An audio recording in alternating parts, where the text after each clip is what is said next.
तो आज की इस वीडियो हम लोग एक छोटा सा वैल्यू को कैलकुलेट करने वाले हैं जिसे हम लोग एक्सेलरेशन ड्यू टू ग्रेविटी कहते हैं। जनरली हम लोग फिजिक्स में इसका बहुत यूज होता है, ग्रेविटेशन में खास करके एक्सेलरेशन ड्यू टू ग्रेविटी, जिसे हम लोग जी से डिनोट करते हैं और उसका जो वैल्यू पुट करते हैं 9.8 मीटर पर सेकेंड स्क्वायर।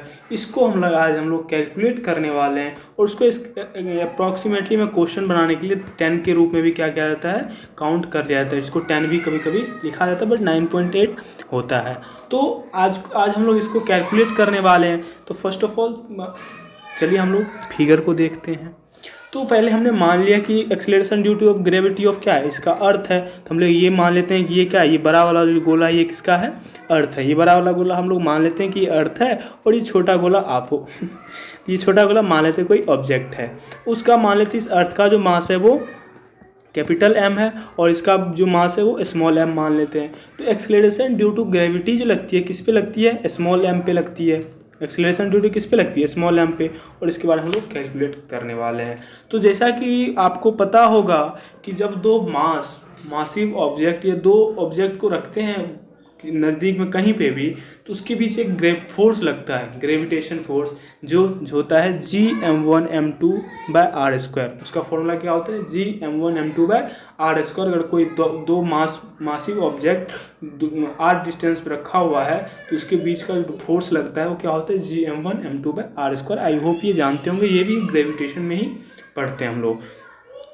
अब यहाँ पे हम लोग देख लेते हैं कि दो ऑब्जेक्ट, यहाँ पे भी एक अर्थ है, एक एक ऑब्जेक्ट है, ये अर्थ है, इसके बीच में भी ये फोर्स लग रहा होगा। पूरे यूनिवर्स में ये फोर्स लगता है, तो हम लोग ये यहाँ पे भी क्या हो रहा है, ये फोर्स लग रहा होगा। तो फोर्स कितना लग रहा है आपके ऊपर, आप अगर अर्थ पे हो, कोई ऑब्जेक्ट अगर अर्थ पे है तो उसके बीच में फोर्स कितना लग रहा है, Gmm/r²। m1 ये कैपिटल एम अर्थ का मान लिए और स्मॉल एम मान लिए हम उस ऑब्जेक्ट का, r मान लिए हम उस दोनों के बीच के डिस्टेंस का।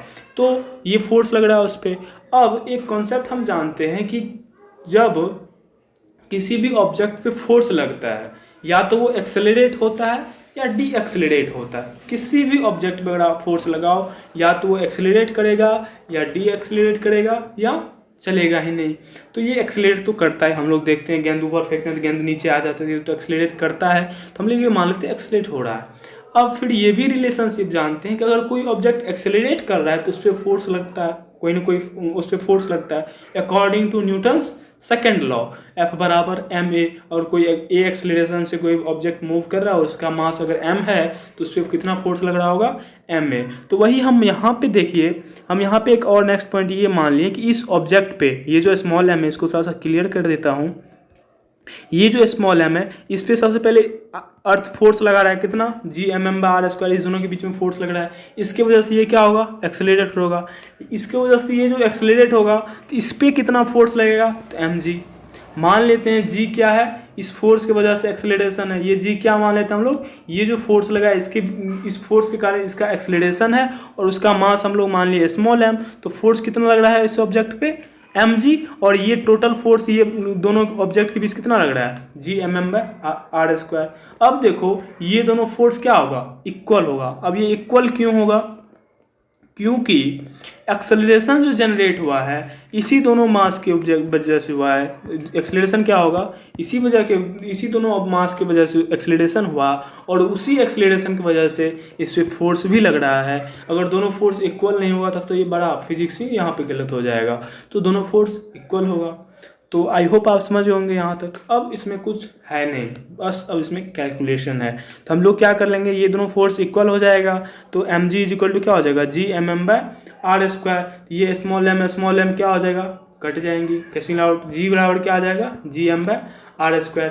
g क्या होता है, ग्रेविटेशनल कांस्टेंट। m क्या होता है, कैपिटल है, हम माने थे अर्थ का मास। रेडियस r क्या हो जाएगा, इस दोनों के बीच का डिस्टेंस। तो हम ये मान लिए कि वो ऑब्जेक्ट जो है अर्थ सरफेस पे है, तो अर्थ सरफेस पे है तो उसके और अर्थ के सेंटर से डिस्टेंस हम किसी भी चीज़ के किसी सेंटर से मेजर करते हैं, तो अर्थ के सेंटर टू अर्थ सरफेस के बीच का डिस्टेंस r हो जाएगा। तो g इक्वल क्या आ जाएगा, Gm/r²। g हो गया यूनिवर्सल ग्रेविटेशनल कांस्टेंट, m हो गया मास ऑफ अर्थ, r हो गया रेडियस ऑफ अर्थ। अब हम इसमें वैल्यू पुट कर देते हैं क्या क्या।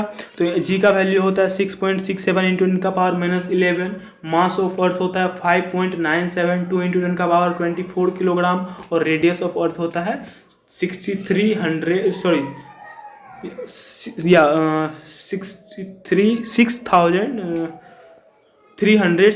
या 6,378.1 किलोमीटर, राइट। कहीं कहीं पे 6400 किलोमीटर 6400 किलोमीटर दे दिया, बट ये एक्यूरेट होता है 6,378.1 किलोमीटर, ये उसका रेडियस है अर्थ का।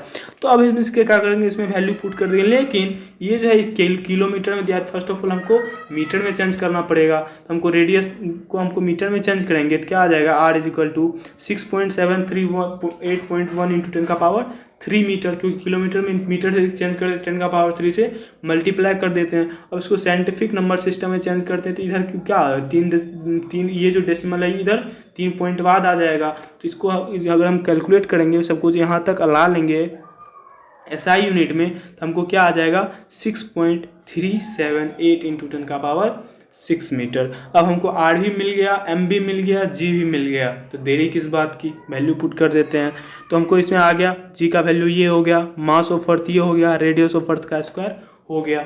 अब इसमें कैलकुलेट करेंगे, तो कैलकुलेट किस तरह से मैंने किया उस तरह से बता देता हूँ, आप भी कर लेना। मैंने इसमें कैलकुलेटर का यूज़, एक्यूरेट के लिए हम कैलकुलेटर का यूज़ भी किए हैं, और 3 डिजिट तक हम डेसिमल का भी यूज़ किए हैं। तो चलिए देखते हैं कैसे कैसे क्या हुआ है। इसको थोड़ा सा और जूम आउट कर देते हैं। तो अब देखो कि यहाँ तक हो गया।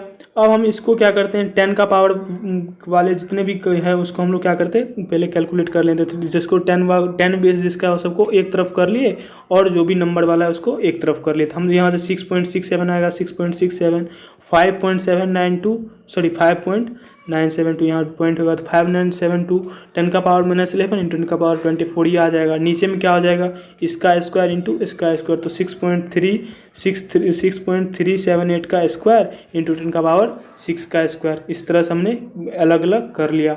अब हम क्या किए, तो अब हम लोग ये पावर रूल के बाद जानते हैं कि बेस सेम होता है पावर क्या होता है, जुट जाता है। तो जब ये जुटेगा तो -11 + 24 करके क्या होगा, 13 आ जाएगा।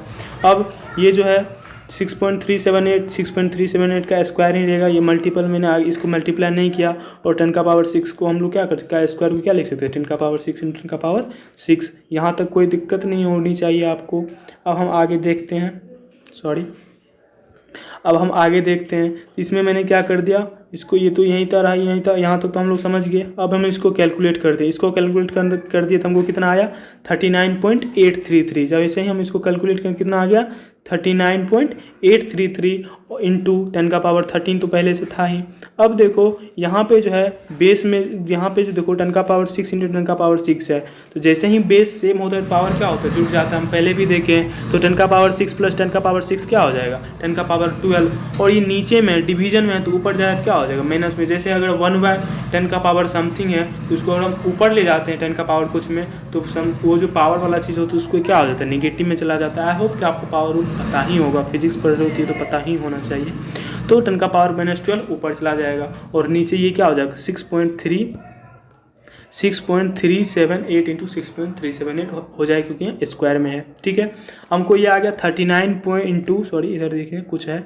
अब हमको आ गया 39,833, इसको मल्टीप्लाई करने से आ गया था। और हम इसको जब मल्टीप्लाई किए 6.378 इंटू 6.378 हमको आया 40.679 39.833 आ गया। इसको कैलकुलेट करने से, इसको कैलकुलेट से 40.671। और 10 का पावर 13 और 10 का पावर -12 बेस से में पावर जुटेगा 10 का पावर 13 प्लस माइनस 10 का पावर 12 प्लस माइनस 13 - 12 1, तो हमको आ जाएगा 10 का पावर 1। जब हम इसको पूरे को डिवाइड किए तो हमको आया 0.9792। तो हम जब इसको डिवाइड किए तो कितना आया 0.9792 और 10 का पावर 1। तो जब 10 का पावर मीन्स क्या 10, जब हम इसको 10 से मल्टीप्लाई करें तो हमको आ गया 9.792 मीटर पर सेकेंड स्क्वायर, अप्रॉक्सीमेटली 9.8 मीटर पर सेकेंड स्क्वायर। तो आई होप कि आपको ये कैलकुलेशन समझ में आ गया होगा। मिलते हैं नेक्स्ट वीडियो में। Thank you so much for watching.